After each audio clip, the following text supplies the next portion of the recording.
और बड़ी खबर यह है कि यूनिफॉर्म सिविल कोड के ऊपर आज all India Muslim personal law board की बैठक होनी है। बोर्ड की बैठक वर्चुअली होगी। AIM PLB के सदस्य UCC के ऊपर चर्चा करेंगे। इस बैठक में बोर्ड की तरफ से तैयार किए गए ड्राफ्ट के ऊपर चर्चा होगी। आज सुबह 10 बजे all India Muslim personal law board की मीटिंग होनी है। ये बड़ी खबर आपको बता रहे हैं।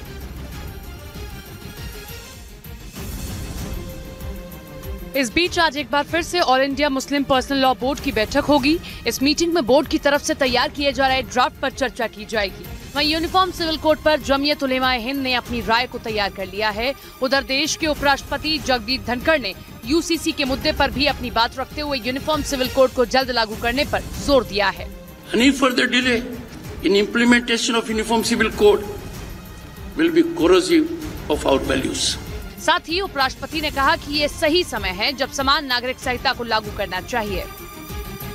एनसीपी नेता प्रफुल्ल पटेल ने देर रात अपनी टीम के विधायकों के साथ बैठक की है। आज अजीत पवार और शरद पवार ने भी विधायकों की मीटिंग बुलाई है। आज दोनों की मीटिंग में साफ हो जाएगा कि अजीत पवार के साथ कितने विधायक हैं, शरद पवार के साथ कितने विधायक हैं। ये बड़ी खबर आपको बता रहे हैं। प्रफुल्ल पटेल की तरफ से MLA की बैठक कल देर रात बुलाई गई थी और आज शरद पवार अजीत पवार दोनों ने अपने अपने खेमे के विधायकों को बुलाया है। अब आज जो आंकड़ा है वो साफ हो जाएगा कि शरद पवार के साथ कितने विधायक हैं और संख्या कितनी अजीत पवार के पास है। महंगाई के मुद्दे को लेकर दिल्ली में कांग्रेस की महिला कार्यकर्ताओं ने जमकर प्रदर्शन किया। वहां सैकड़ों की संख्या में पहुंची कांग्रेस कार्यकर्ताओं ने बीजेपी मुख्यालय तक मार्च किया और बीजेपी मुख्यालय के गेट के सामने बैठकर नारेबाजी की। हाथों में पोस्टर लेकर पहुंची कांग्रेस की कार्यकर्ताओं ने देश में बढ़ती महंगाई के लिए केंद्र सरकार को जिम्मेदार बताया और खाने पीने की चीजों की कीमतों पर लगाम लगाने की मांग की। सब्जियों के दाम कम करो, कम करो। इस बीच कांग्रेस ने एक प्रेस कॉन्फ्रेंस के जरिए भी महंगाई के मुद्दे पर केंद्र सरकार को घेरने की कोशिश की। वहां कांग्रेस के मंच पर सब्जियों से भरी एक टोकरी और खाने पीने की चीजें नजर आईं। किसी के यहाँ जाइए, हैप्पी बर्थडे में, एनिवर्सरी में, पार्टी में ये बास्केट लेके जाइए, आपको हाथों हाथ लोग लेंगे। 1070 रुपए की बास्केट है ये। कांग्रेस ने महंगाई के साथ साथ बेरोजगारी के मुद्दे पर भी केंद्र सरकार पर हमला बोला।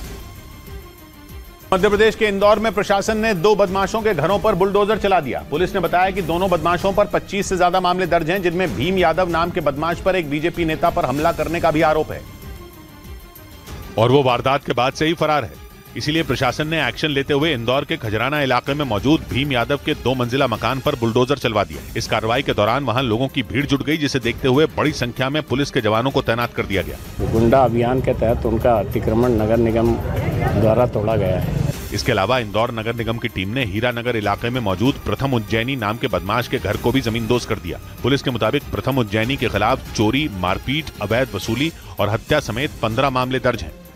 SDM ज्योति मौर्य और उनके पति आलोक मौर्य की खबरें सुर्खियों में आने का असर बिहार के बक्सर में दिखाई दिया, जहां पिंटू नाम के एक आदमी पर अपनी पत्नी की पढ़ाई छुड़वाने का आरोप लगा दिया। पत्नी के मुताबिक उनके पति को इस बात का डर सताने लगा कि कहीं वो भी अधिकारी बनने के बाद उनसे रिश्ता न तोड़ लें।